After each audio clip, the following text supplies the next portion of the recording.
What if the thing stealing our time isn't social media or distractions or laziness or procrastination?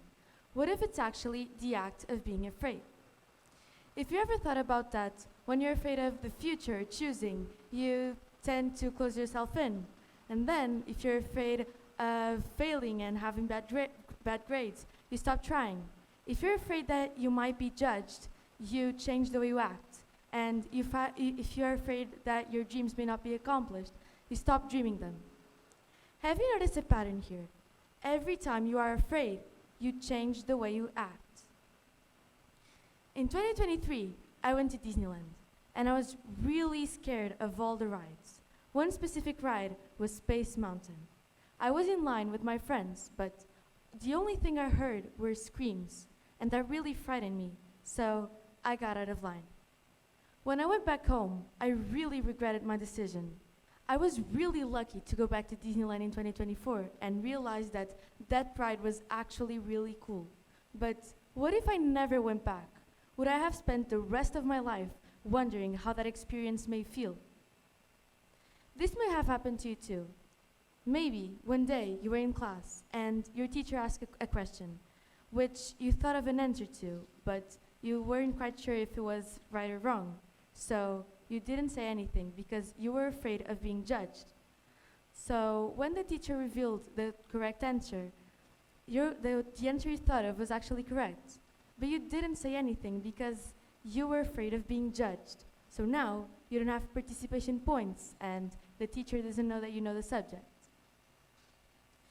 Neuroscientists at UCLA made an experiment where they found out that social fear and physical pain are processed in the same areas of our brains.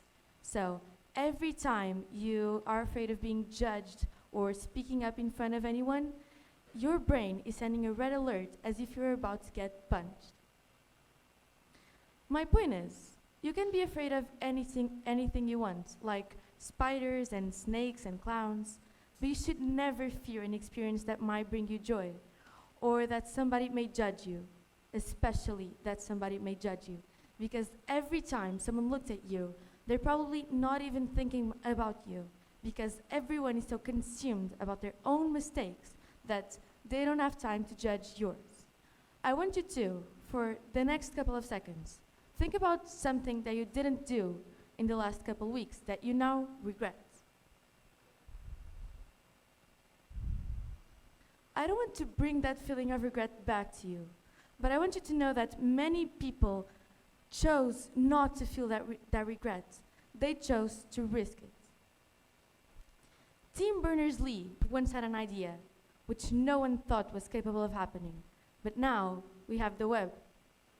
Malala Yousafzai believed that all girls should be able to go to school and learn, so now we go to school.